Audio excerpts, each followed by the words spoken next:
हरियाणा में हिंसा का असर, महिला जज भी दंगाइयों के बीच फंसी, 3 साल की बेटी ने जान बचाई।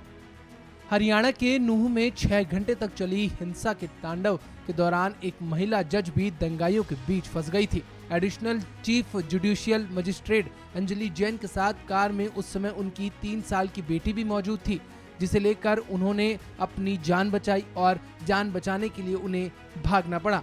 इस पूरी घटना का खुलासा एक एफआईआर से हुआ है। पुलिस के अनुसार एसीजेएम अंजलि जैन की गाड़ी पर बीते सोमवार कुछ अज्ञात हमलावरों ने पथराव और गोलाबारी की। उन्हें और उनकी बेटी को अपनी जान बचाकर भागना पड़ा। इस दौरान जज और उनकी बेटी और कर्मचारियों को नूंह के पुराने बस स्टैंड की एक वर्कशॉप में शरण लेनी पड़ी, जहां कुछ देर बाद वकीलों ने उन्हें बचाया। धार्मिक यात्रा पर हुए हमले के दौरान भीड़ ने नूंह की मुख्य न्यायिक मजिस्ट्रेट की गाड़ी पर हमला किया, उसमें आग लगा दी। गनीमत ये रही कि हमले में जज और उनकी 3 साल की बेटी ने किसी तरीके से अपनी जान बचाई और इसके बाद एफआईआर दर्ज हुई और ये मामला तब सामने आया। एफआईआर के अनुसार जज अपनी बेटी के साथ वॉल्क्सवैगन पोलो गाड़ी में गनमैन सियाराम के साथ बाजार में निकली थी। जज अंजलि नल्हर ने दोपहर 2 बजे के करीब दवाई लेने के लिए अस्पताल जाना था। जब वे दिल्ली अलवर रोड पर बंधन बैंक के पास पहुंचे, तब भीड़ ने पत्थर फेंकने शुरू कर दिए और हथियार लहराए। तभी गाड़ी पर पीछे से एक पत्थर आया और फायरिंग शुरू हो गई।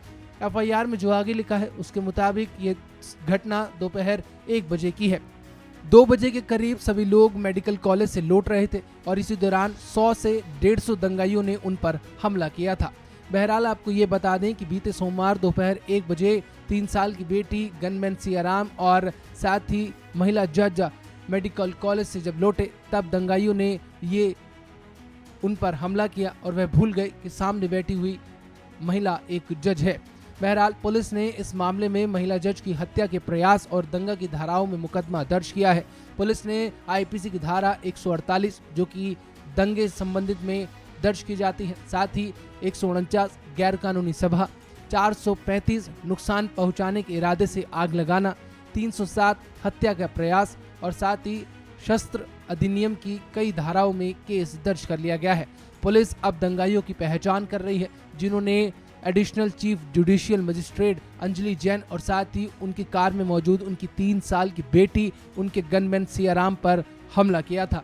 आपको बता दें कि हमला इतना तेज था कि महिला जज को अपनी बेटी के साथ एक वर्कशॉप में शरण लेनी पड़ी। इसके बाद वकील आए और उन्होंने महिला जज को वहां से बचाया। इसके बाद महिला जज और साथ ही उनकी बेटी सुरक्षित स्थान पर गए। साथ ही आपको ये बता दें कि इसके बाद उन्हीं के स्टाफ के किसी मेंबर ने एफआईआर दर्ज करवाई और ये पूरा मामला एफआईआर दर्ज होने के बाद, एफआईआर सामने आने के बाद लोगों के सामने आया। यानी कि दंगा और हिंसा इतनी भड़की कि लोग ये भूल गए कि सामने बैठी हुई गाड़ी में एक महिला है और महिला के साथ उसकी 3 साल की बेटी है।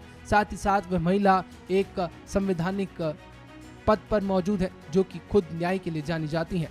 बहरहाल इस मामले में पुलिस ने आईपीसी की तमाम धाराओं के तहत मामला दर्ज करके जांच शुरू कर दी है।